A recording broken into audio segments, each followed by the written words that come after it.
Shalom. Nin hao. Chinese and Hebrew. This is very much the topic of this today. Today I'm going to talk about things in China and the opportunities in China, especially about enterprises going out and the latest trend in China as well. These are the facts that you can look it up from the internet, so I'm not going to dwell on it.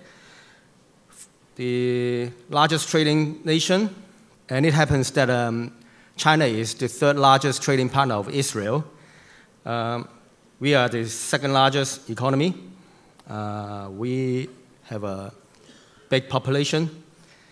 But when you read this information, you have to be mindful that GDP per capita in China is only about $6,800 per person, compared to $35,000 in Israel. We are a developing country only. So you have to put that into perspective. But what about the future of China? I think we are in a very good position to grow the economy going forward at the rate of about 5% on a compound growth rate for the next few years. And these are the surveys that we have done by our internal in-house economist. It's interesting to know that the middle-class consumer by the year 2050 will become 700 million. And to put that into perspective, it's equivalent to 2 times of the North American population nowadays. US plus Canada combined times 2. So there are lots of business opportunity for all the businessmen to consider. And let's talk about the growth strategy of China. Recently, in fact, I think it's 2 weeks ago, the Communist Party has convened a meeting to discuss the economic development focus for next year. And as you have seen from the bottom, that we want to continue to grow, and we have to accelerate reform. And last year, when the Communist Party organized the meeting about the economic development direction going forward, and it's decided that we have to do rebalancing. Previously, China has been focusing on exporting, focusing on heavy industry development, and at times, they want to grow at all costs, at any cost. And now they make a conscious decision that these are the areas that they have to focus going forward in the next maybe 10 years to increase the domestic consumption and to intensify the urbanization process, and also to relax the role of the government in managing the economic activities and to encourage private enterprise to grow. China has come to the stage that the economic growth cannot be planned centrally anymore. So they have to encourage private enterprise and make use of the economic or market forces to be the dominant forces to decide allocation of resources. So these are the things that as a businessman, you should be keenly be aware of and to identify opportunity. But having said that, growth is still very important in China. And we are talking about the growth of about 5% or 7% next year. Next year, we forecast that the GDP growth will be 7.3%. But it is slowing down, but it's not end of the world. 7.3%, put that into context again, we're going to generate an additional amount of a GDP of a size equivalent to Switzerland. So China is still growing itself and putting on a bigger force in the world's economic power. Let's talk about the China outward direct investment. Probably you will see a lot of news reporting in the paper, in the media, that China companies are coming out to invest. Yes, the trend will continue. Last year, we are talking about 107 billion our direct investment. And this year, up till November, it is already 18% year-on-year growth compared to last year. So we expect that trend to continue. And about the characteristic of China's outward investment, increasingly, the state-owned enterprises will play a lesser role in outward investment, and the privately owned enterprises will be playing a more dominant role. And as a forecast, we reckon that in the next 10 years, each year, in total, China's outward direct investment will be around 1.2 trillion US dollar, which on average is 120 billion US dollar per year. And so the trend will continue. This is a survey done by HSBC on those customers trying to invest outside China.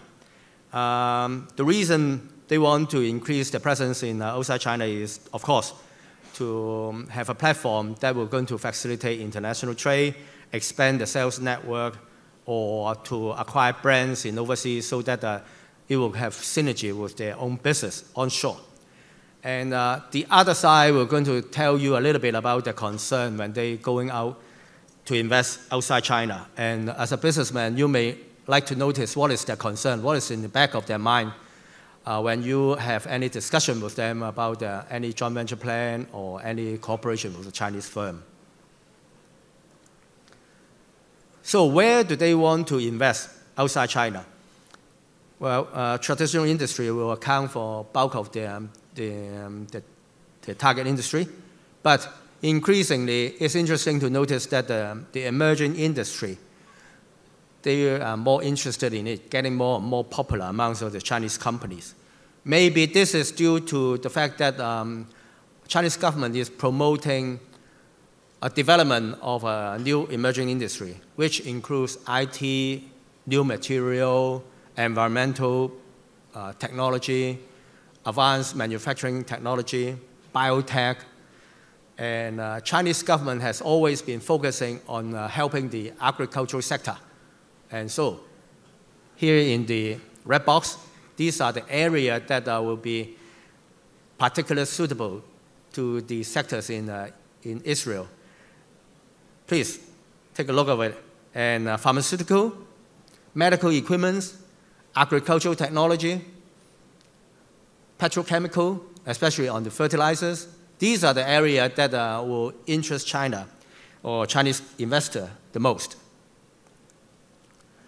When we're talking about a China company going out and to invest in overseas, this is a bigger, broad picture about China globalizing. They are not just focusing inside China. And one of the key jigsaw is renminbi internationalization. Renminbi is allowed to be used as a currency to settle trade settlement. Started in the year of 2009, so it's quite new.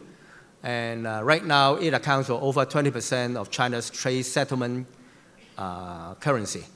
And we reckon that in next year, about 30% of China's trade, remember, China's international trade is 4 trillion US dollar per year.